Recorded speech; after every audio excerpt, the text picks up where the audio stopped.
Hello friends, welcome to our channel Study Bharati. Friends, आज का हमारा टॉपिक है गाउट। फ्रेंड्स, जैसा कि हमने अपनी लास्ट संडे की जो वीडियो थी, जो कि मैं डिसीज के ऊपर एवरी संडे एक वीडियो बना रहा हूँ, उसमें हमने डिस्कस किया था रियोमेटेड अर्थराइटिस के बारे में कि रियोमेटेड अर्थराइटिस होता क्या है, उसके जो कॉन्सिक्वेंसेज हैं वो क्या होते हैं, क्या क्या उसकी कॉम्प्लिकेशंस होती हैं। तो चलिए उसी में हम आगे देखते हैं गाउट क्या होता है। गाउट भी एक मेटाबॉलिक डिसऑर्डर है विच कैरेक्टराइज्ड बाय हाइपर यूरिसीमिया। ये जो होता है ब्लड के अंदर, जब यूरिक एसिड का लेवल, जो प्लाज्मा यूरिक एसिड का लेवल बढ़ जाता है, उसकी वजह से होने वाला डिसऑर्डर है। क्योंकि जब प्लाज्मा के अंदर, जो सीरम के अंदर जब यूरिक एसिड का लेवल इंक्रीज होता है, तो वो क्या करता है, क्रिस्टल्स की फॉर्म ले लेता है। और वो क्रिस्टल्स जो है हमारे जॉइंट्स में, जो सॉफ्ट टिश्यूज हैं, कनेक्टिव टिश्यूज हैं, उनके अंदर चले जाते हैं और वहां पे जाके इन्फ्लामेशन कोज होती है और उस इन्फ्लामेशन की वजह से पेन इंड्यूस होती है। तो चलिए आगे देखते हैं। इसमें क्या होता है, डिपोजिशन होता है मोनोसोडियम यूरेट क्रिस्टल्स का जॉइंट्स में। जैसा कि मैंने आपको बताया, ये मोनोसोडियम यूरेट क्रिस्टल्स होते हैं। हम इसकी पैथोलॉजी में डिस्कस करेंगे कि मोनोसोडियम यूरेट क्रिस्टल्स होते क्या हैं। Uric acid is a product of purine metabolism. Uric acid जो है एक एंड प्रोडक्ट है प्यूरिन मेटाबॉलिज्म का। जैसे कि देख, आपको पता ही है, हमारा जो बेसिक स्ट्रक्चर है वो क्या है, डीएनए है। और डीएनए किससे मिलके बना हुआ है, नाइट्रोजन बेस पेयर से बना हुआ है, लाइक प्यूरिन एंड pyrimidine से मिलके बना हुआ है। तो ये क्या है, प्रोडक्ट ऑफ प्यूरिन मेटाबॉलिज्म है। यूरिक एसिड जो है एक एंड प्रोडक्ट है किसका, प्यूरिन मेटाबॉलिज्म का। और उसके जो क्रिस्टल्स होते हैं वो हमारे जॉइंट्स में डिपॉजिट हो जाते हैं। उसके बाद when blood uric acid levels are high, तो ये क्या करते हैं, प्रेसिपिटेट करते हैं, डिपॉजिट हो जाते हैं जॉइंट्स में, किडनीज में, सबकुटेनियस टिश्यूज के अंदर। एक मास्क सा बना देते हैं, जिसके अंदर जो होती है ना कि एक कह सकते हैं हम स्वेलोन पार्ट जो होता है, that we call it as tophi. इसको हम क्या कहते हैं, टॉफी कहते हैं। चलिए, firstly we have understand what is anatomy of joints. Joints की एनाटॉमी क्या होती है। देखिए, ये जो स्ट्रक्चर है हमने रियोमेटेड अर्थराइटिस में भी स्टडी किया था कि जॉइंट्स की एनाटॉमी क्या है। क्योंकि जब तक आपको जॉइंट्स की एनाटॉमी के बारे में नहीं पता होगा, आप जो है गाउट के बारे में या रियोमेटेड अर्थराइटिस के बारे में नहीं समझ पाएंगे। तो देखिए, ये क्या है, हमारी बोन्स है, ये जॉइंट्स होते हैं। ये एक बोन है, ये दूसरी बोन है, और इसकी आउटर कवरिंग देखिए, इसको कहते हैं लिगामेंट, जो एक बोन को दूसरी बोन से जोड़ के रखता है। फिर उसके बाद अंदर वाली लेयर को कहते हैं फाइब्रस कैप्सूल। फाइब्रस कैप्सूल से अंदर होती है साइनोवियल मेम्ब्रेन। ये साइनोवियल मेम्ब्रेन क्या करती है, कैविटी बनाती है दोनों जॉइंट्स के बीच में, जिसके अंदर एक विस्कस फ्लूइड प्रेजेंट होता है, बड़ा हाईली विस्कस सा वैक्सी सब्सटेंस होता है, जिसको हम कहते हैं साइनोवियल फ्लूइड। और ये जो जॉइंट्स हैं, इन जॉइंट्स की ऊपर एक कवरिंग होती है कार्टिलेजेस की, जिसको हम कहते हैं आर्ट्रिकुलर कार्टिलेज। आर्ट्रिकुलर कार्टिलेज, ये जो आप देख रहे हैं साइनोवियल फ्लूइड, इसी साइनोवियल फ्लूइड के अंदर जो है यूरिक एसिड की एक्यूमुलेशन होती है। जो क्रिस्टल्स होते हैं यूरिक एसिड के, एक स्पाइक्स की तरह होते हैं, बड़े फाइन निडल लाइक स्ट्रक्चर होता है उनका, जो क्या करता है, यहाँ पे जो है डिपॉजिट होना स्टार्ट हो जाता है। और उससे हमारी बॉडी ये समझ लेती है कि ये कोई फॉरेन सब्सटेंस है, तो उसके अगेंस्ट मैक्रोफेजेस आते हैं और उसको एंगल्फ करने की कोशिश करते हैं। और उसी एंगल्फ करने की कोशिश में ही they release free radicals, inflammatory mediators release करते हैं, जिसकी वजह से पेन होती है और जलन होती है। चलिए देखिए, ये है स्वेलन और इन्फ्लेम्ड जॉइंट, और यहाँ पे ये देखिए टॉफी लाइक स्ट्रक्चर है, मास्क लाइक स्ट्रक्चर है, जिसको हम क्या कहते हैं, यूरिक एसिड क्रिस्टल्स। ये क्या है, यूरिक एसिड के क्रिस्टल्स हैं। थोड़ा सा और जूम करके देखते हैं। देखिए, that is accumulation of uric acid crystals between the joints. यहाँ पे देखिए क्या हो रही है, डिपोजिशन हो रही है यूरिक एसिड की, क्रिस्टल्स की क्या हो रही है, डिपोजिशन हो रही है। चलिए आगे देखते हैं मैकेनिज्म ऑफ एक्शन क्या है। देखिए, जो हमारी डाइट है, हम लाइक रेड मीट लेते हैं, जो ऑर्गन मीट होती है, फ्लेश होते हैं, जो जिनके अंदर क्या होते हैं, नाइट्रोजन बेस पेयर्स प्रेजेंट होते हैं, तो उसमें से क्या प्यूरिन्स भी हैं। ये एक क्या होता है, कन्वर्ट हो जाता है हाइपोजेंथीन में। और हाइपोजेंथीन ज़ैंथीन ऑक्सीडेज की प्रेजेंस में ज़ैंथीन में कन्वर्ट होता है और ज़ैंथीन प्लाज्मा यूरिक एसिड में कन्वर्ट होता है। अब आइडली क्या होता है? आइडली यूरिक एसिड जो रीनल रीअब्जॉर्प्शन या रीनल फिल्ट्रेशन की जो प्रोसेस होती है उसके थ्रू यूरिन से बाहर निकल जाता है बॉडी से। आइडली ये प्रोसेस है बॉडी के अंदर से यूरिक एसिड के बाहर निकलने की।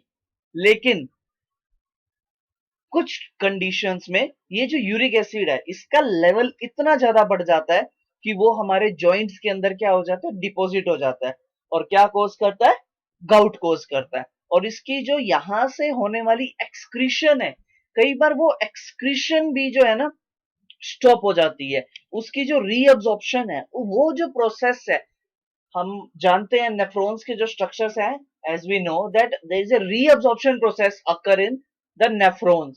सो यहां पे क्या हो रहा है, इनिबिशन हो रहा है उस एक्सक्रीशन प्रोसेस का और रीअब्जॉर्प्शन प्रोसेस एनहांस हो रही है।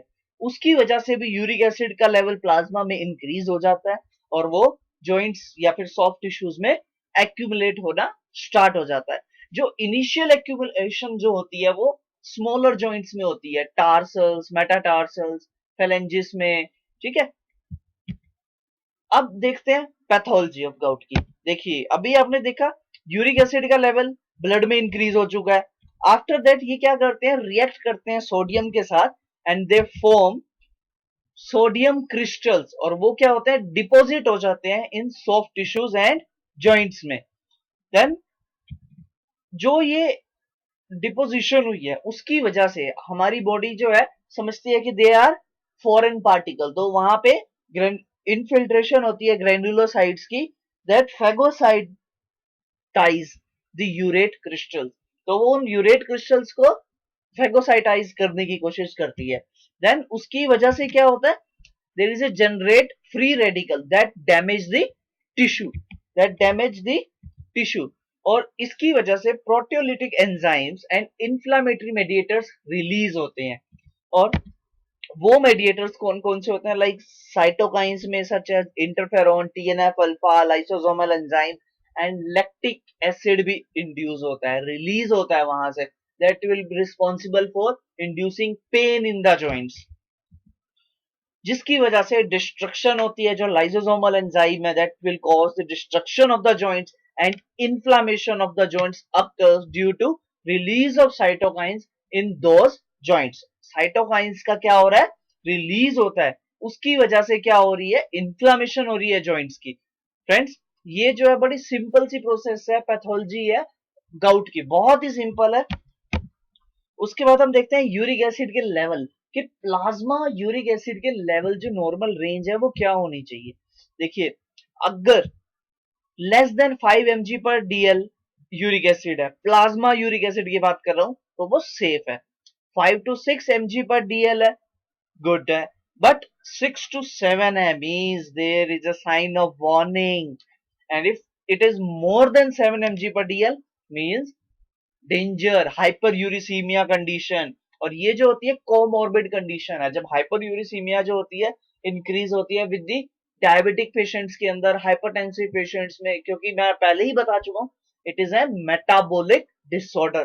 तो ये क्या करती है, डायबिटिक कंडीशन में भी यूरिक एसिड का लेवल इंक्रीज हो जाता है, ठीक है। रीनल क्रोनिक किडनी डिसीजेस के अंदर भी, रीनल फेलियर के अंदर भी जो यूरिक एसिड का लेवल है वो इंक्रीज हो जाता है। और डेंजर का साइन क्या है, that is more than 7 mg पर डीएल।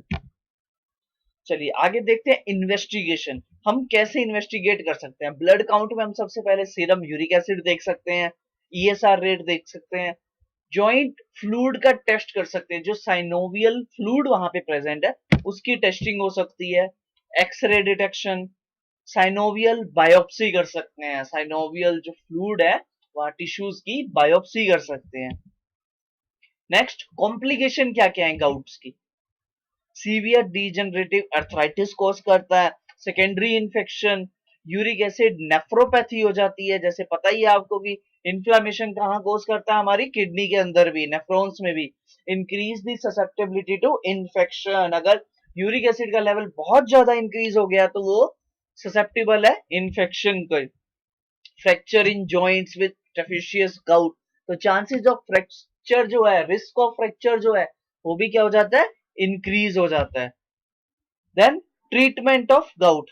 ट्रीटमेंट ऑफ गाउट के अंदर सबसे पहले है एक्यूट गाउट। जो एक एक्यूट जो पेन होती है गाउट की, उसमें हम एनसेड्स यूज करते हैं, कॉल्चिशिन यूज कर रहे हैं, और corticosteroids as a acute gout treatment में हम यूज करते हैं।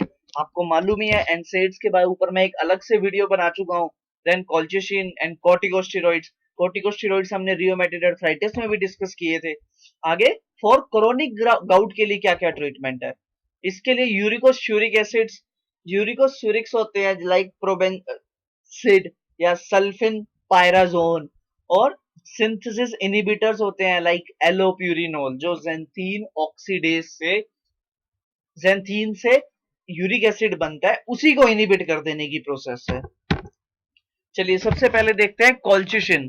कॉल्चिशिन जो है एक अल्कलॉइड है from colchicine colchicum autumnale which was used in gout since 1763।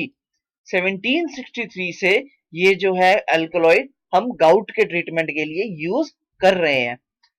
ये क्या करता है, इनहिबिट करता है release of glycoprotein, that is also proteolytic enzyme है glycoprotein, by binding to fibrillar protein tubular that inhibit the granulocyte migration into the inflamed joint, thus interrupt the vicious cycle. मैंने बताया आपको पहले भी, जो ग्रैन्युलोसाइट का इनफिल्ट्रेशन हो रहा था, इट इनहिबिट्स दैट इनफिल्ट्रेशन। सो उसकी वजह से क्या होगा, जो साइटोकाइन का रिलीज है वो नहीं हो पाएगा। तो साइटोकाइन का रिलीज नहीं होगा तो जो फर्दर इन्फ्लेमेशन होनी है वो नहीं होगी। एडवर्स इफेक्ट्स में नोजिया, वॉमिटिंग, वाटरी और ब्लडी डायरिया होना एंड एब्डोमिनल क्रैम्प्स होते हैं इसमें। Next is probenecid. Probenecid uricosuric drug है, इंडिकेटेड है for the treatment of gout, और इसका काम क्या होता है, प्रमोट करता है ये यूरिक एसिड के एक्सक्रीशन को, और जिससे क्या होगा, सीरम यूरिक एसिड लेवल जो है वो इंक्रीज नहीं होंगे, डिक्रीज कर देगा सीरम यूरिक एसिड के लेवल को। Adverse effect dyspepsia, rashes, hypersensitivity, convulsions, respiratory failure. देखिए ये पूरी प्रोसेस थी, प्यूरिन से हाइपोजेंथीन का बनना, हाइपोजेंथीन से जेंथीन, जेंथीन से प्लाज्मा यूरिक एसिड, और प्लाज्मा यूरिक एसिड क्या होता था, रीनल एक्सक्रीशन होती थी। तो प्रोबेनोसिड जो है उस एक्सक्रीशन को इंक्रीज करता है। कैसे इंक्रीज करेगा, जो ट्यूबुलर रीअब्जॉर्प्शन है उसको इनहिबिट कर देगा। ट्यूबुलर रीअब्जॉर्प्शन जो हो रही है यूरिक एसिड की, उसको इनहिबिट करेगा, ताकि maximum amount of uric acid जो है वो रीनल यूरिन के थ्रू रिलीज हो सके बॉडी से, एक्सेस में जो होगा वो एक्सक्रीट आउट हो जाए। इसके अलावा कुछ और ड्रग्स भी हैं, डायूरेटिक्स है, लो डोज सैलिसिलेट्स है लाइक एस्पिरिन। लो डोज जो है वो भी क्या करता है, ट्यूबुलर सिक्रीशन जो हो रही है उसको इनहिबिट कर रहा है, इनहिबिट कर रहा है। देखिए आगे है एलोप्यूरिनोल। एलोप्यूरिनोल एक फर्दर जो सिंथेसिस इनहिबिटर है, जो क्या करता है, ट्रीटमेंट ऑफ गाउट में हम यूज करते हैं, और शॉर्ट एक्टिंग ड्रग है, टी हाफ इसकी 2 आवर्स की है। कंपिटिटिव इनहिबिटर है ज़ैंथीन ऑक्सीडेज का, मैं आपको आगे डायग्रामेटिकली समझाऊंगा कि ज़ैंथीन ऑक्सीडेज को ये इनहिबिट करता है। कंपिटिटिव इनहिबिटर है ये, competitive inhibitor. Hyper sensitivity reaction, rashes, fever, muscle pain, renal impairment, Steven Johnson syndrome, gastric irritation, headache, nausea and dizziness, ये सब इसके क्या है, एडवर्स इफेक्ट्स हैं। देखिए हाइपोजेंथीन से जेंथीन में कन्वर्ट होता है, और जेंथीन यूरिक एसिड में। तो यहाँ पे कौन सी एंजाइम होती है, जेंथीन ऑक्सीडेज। तो एलोप्यूरिनोल क्या करता है, इस जेंथीन ऑक्सीडेज को इनहिबिट कर देता है, जिसकी इनहिबिशन से क्या होगा, प्लाज्मा यूरिक एसिड ज्यादा नहीं बनेगा। ज्यादा नहीं बनेगा तो हमारी बॉडी में जो हाइपर यूरिसीमिया है वो भी नहीं होगा। जो रिस्क फैक्टर है गाउट के लिए वो कम हो जाएगा, क्योंकि हमारी बॉडी के अंदर यूरिक एसिड की फॉर्मेशन इनहिबिट हो चुकी है। इसीलिए एलोप्यूरिनोल जो है वो मोस्ट इंपोर्टेंट ड्रग है। इसके साथ आजकल मार्केट में फिबुक्सोस्टेट भी आता है, जो क्या करता है, ऑक्सीडेशन और रिडक्शन ज़ैंथीन की दोनों को इनहिबिट कर देता है, ताकि अगर कहीं किसी पार्ट पे बॉडी में यूरिक एसिड फिर भी बन रहा है तो उसको कम कर देना। चलिए आगे देखते हैं how to reduce gout pain, कि गाउट की पेन को हम कैसे कम कर सकते हैं।